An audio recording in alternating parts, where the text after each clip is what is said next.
Hola, hoy me gustaría hablaros de la misteriosa costumbre masónica de la escritura.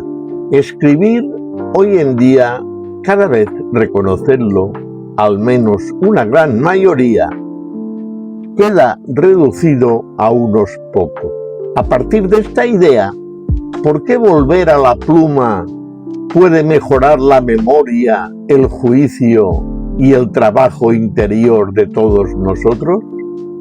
Bueno, esto podría ser, de alguna manera, una idea nuclear que podríamos utilizar para la reflexión del día de hoy. Veamos, la escritura manual no es una reliquia ni una tecnología milagrosa.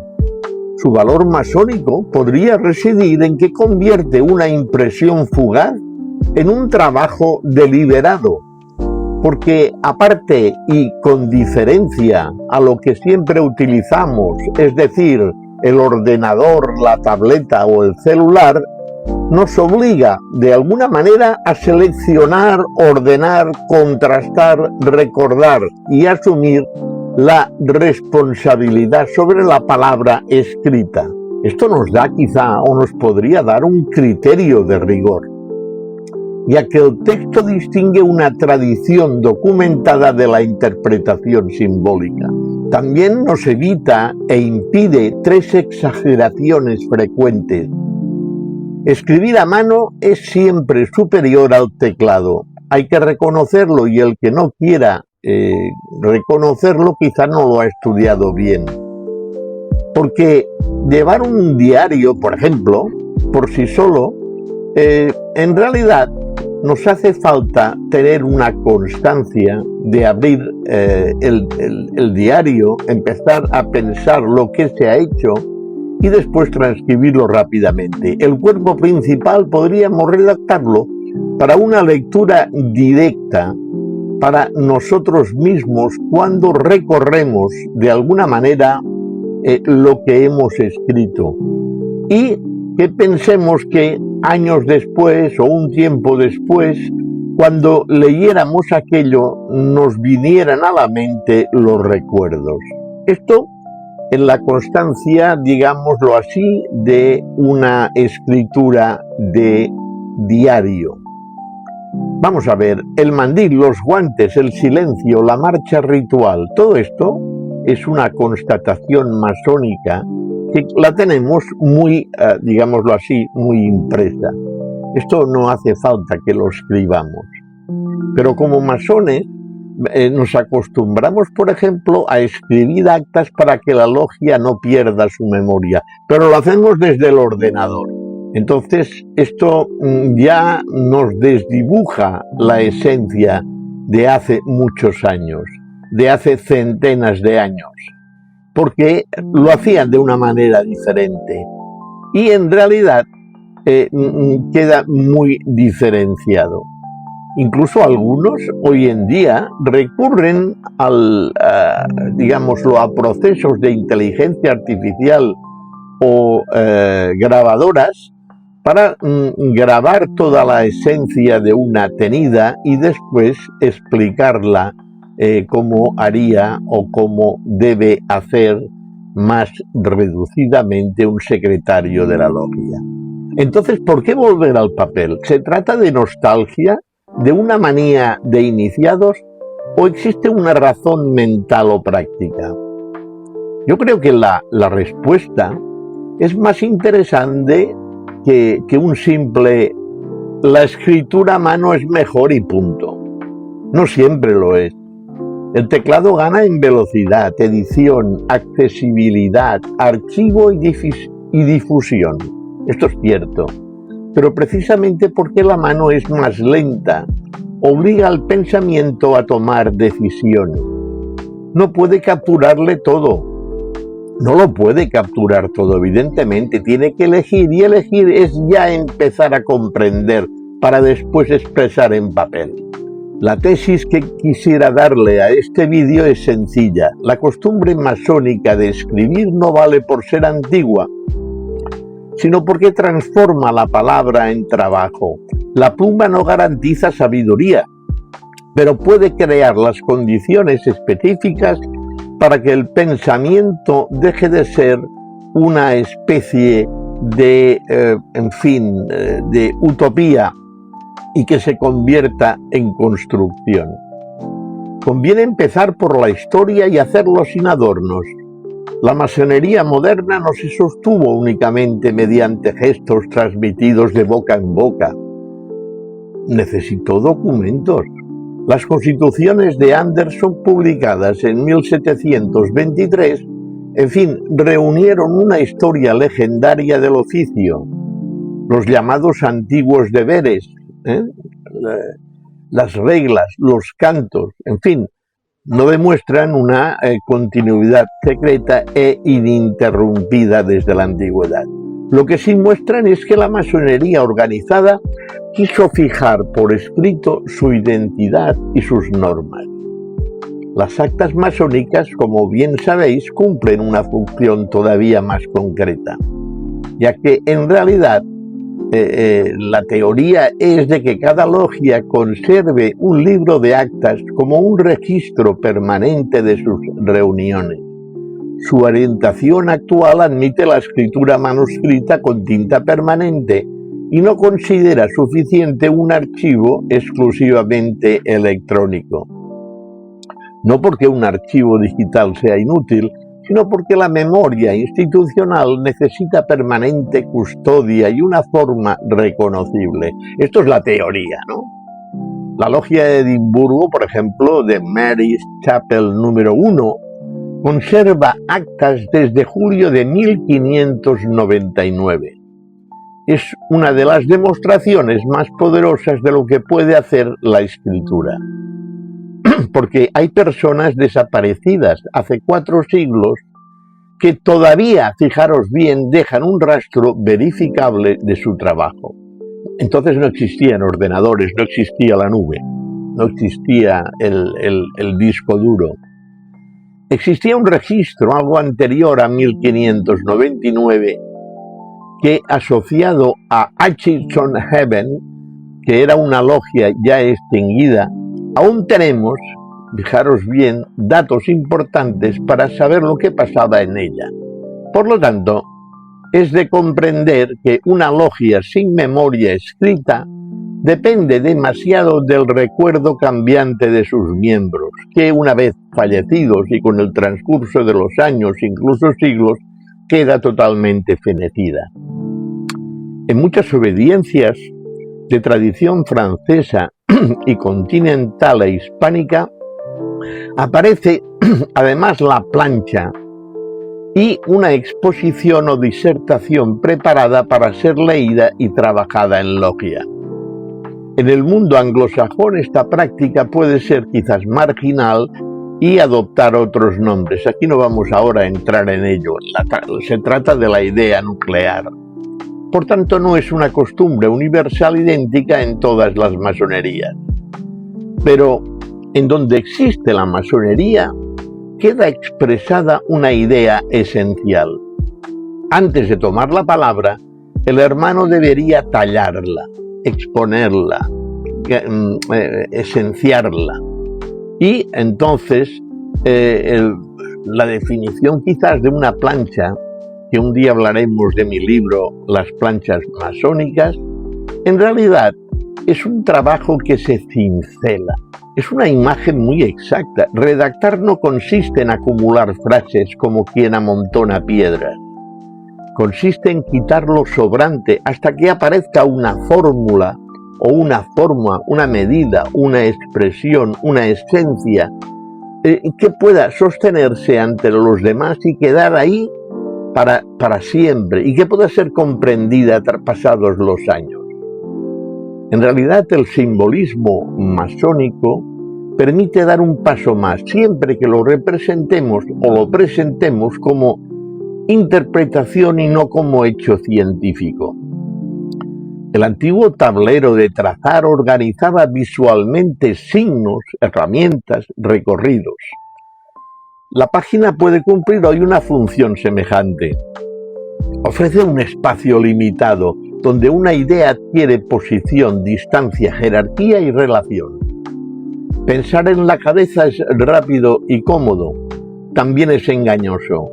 Mientras una idea permanece sin escribir, solemos confundir familiaridad con claridad.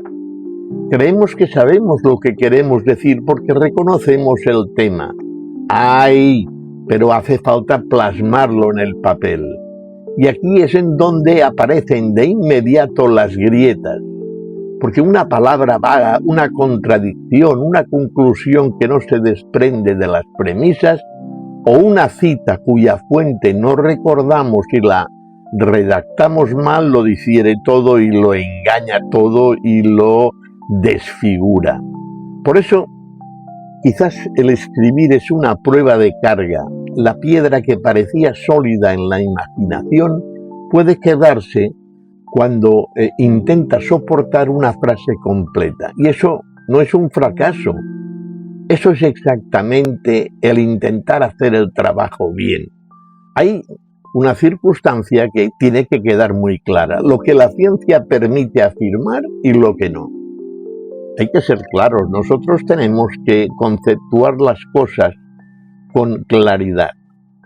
Mirad, en Internet abundan afirmaciones rotundas, que escribir a mano activa todo el cerebro, que mecanografiar empobrece la memoria o que un diario, eso sí, cura el cerebro en 30 días. Sí, porque lo arregla, como ya os he dicho anteriormente. Pero todo esto es muy vano, ¿no? Vayamos más adelante, con más potencia. La investigación real es más prudente, como tiene que ser. Entonces, si hacemos un estudio de alguna manera concienzudo, entonces quizás los jóvenes escriben palabras con un lápiz digital o los dedos, ¿no?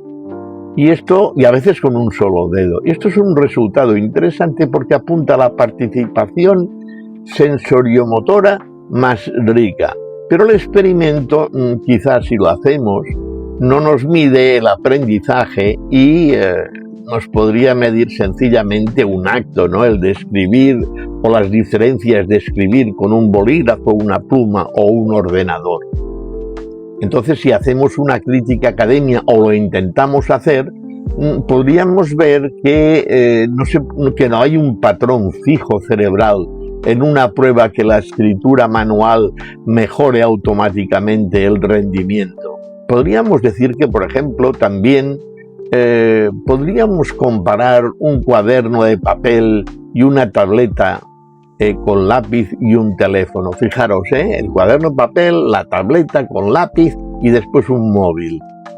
Cuando se trata de anotar una agenda ficticia, el grupo de papel terminó antes, respondió mejor a algunas de las preguntas sencillas y en esta especie de juego a ver quién lo hacía mejor, mostró una mayor activación en las regiones relacionadas con la memoria, el lenguaje y la visión durante la recuperación de lo que se quería escribir de la memoria. Los autores propusieron que estas pistas en realidad nos pueden dar la idea de que hay una mejora cuando se escribe. Porque no deja de ser una pista valiosa, pero que sigue siendo, de alguna manera, una buena medida de análisis. Si miramos, por ejemplo, los jóvenes que escriben a mano, procesan mejor, los jóvenes y los mayores, pero los mayores ya que de toda la vida, ¿no? Pero escriben mejor, este alumnado escribe mejor a mano porque se acostumbra a procesar mejor las ideas. Y mientras que quien usa, por ejemplo, un portátil tiende a transcribir literariamente. Sin embargo, esto, en fin, yo no llego a hacer una analítica porque no es mi... En fin, yo no entiendo de eso y creo que me pondría en un jardín, ¿no? Si quisiera hacer una revisión al respecto. Pero que sí podríamos decir, como conclusión de esta disquisición, de esta reflexión del día de hoy, esta conclusión honesta, podríamos decir que no es el papel que posea una energía secreta, es otra. La lentitud puede favorecer la selección y la reformulación y el recuerdo espacial. Por otro lado, la velocidad del teclado pues puede favorecer la captura y la edición. Si se copia sin pensar, también se puede copiar a mano. Si se escribe con atención, se resume y se revisa, y entonces llegamos a la conclusión de que el teclado también puede producir aprendizaje. El método importa tanto como el instrumento. Pluma para pensar y seleccionar y recordar. Teclado para reorganizar, comprobar fuentes y corregir y publicar. ¿Oh? Ahí están, dos vías, ¿no? El sistema más fuerte no es analógico o digital, es deliberadamente, o lo menos así lo creo yo, híbrido. Hay beneficios mentales y prácticos, a mi entender, que es bueno hacer esta reflexión. Por ejemplo, la mano no alcanza la velocidad del habla ni la del pensamiento. Esa limitación obliga a decidir qué merece sobrevivir, por lo tanto nos hace pensar y seleccionar. Entonces, para el masón, esta comprensión es especialmente útil al preparar una plancha. Porque la pregunta no es cuánto sé, sino qué idea central puedo defender y hacer comprensible. Otra de las, de las sugerencias o de las reflexiones, podríamos decir que subrayar o escuchar, producir una sensación agradable de reconocimiento, nos permite, mediante la escritura manual, explicar por escrito sin copiar. Nos obliga a reconstruir. Una buena nota no repite el párrafo ¿qué significa eso con mis propias palabras y qué relación tiene con mi experiencia? Por otra parte, en un cuaderno recordamos que una definición estaba arriba a la izquierda, que una objeción apareció 3 páginas más abajo, o que dibujamos un triángulo junto a una cita. Todo esto no es una memoria fotográfica, sino sencillamente una red de pistas espaciales, visuales y motoras que nos hemos acostumbrado a hacer cuando escribimos. La página no se convierte en un territorio de los demás, en uno propio. Y por último, me gustaría decir que la escritura desacelera el autoengaño. Cuando una afirmación queda delante de nosotros, puede ser interrogada. ¿Lo sé o lo supongo? ¿Qué fuente lo acredita? ¿Qué objeción haría un hermano que piensa distinto? ¿Estoy describiendo, por ende, un símbolo o imponiendo una verdad histórica? Entonces esta vigilancia es pensamiento crítico aplicado que el masón necesita.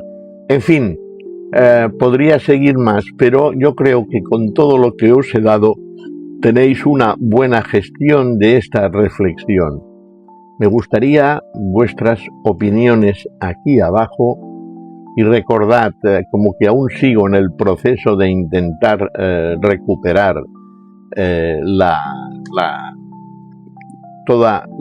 todo el trabajo de 790 vídeos de manual de masonería.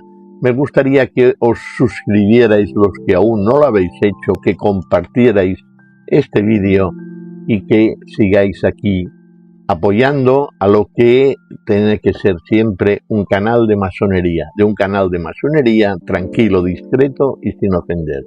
Y recordad, todo está por hacer y todo es posible. Muchas gracias.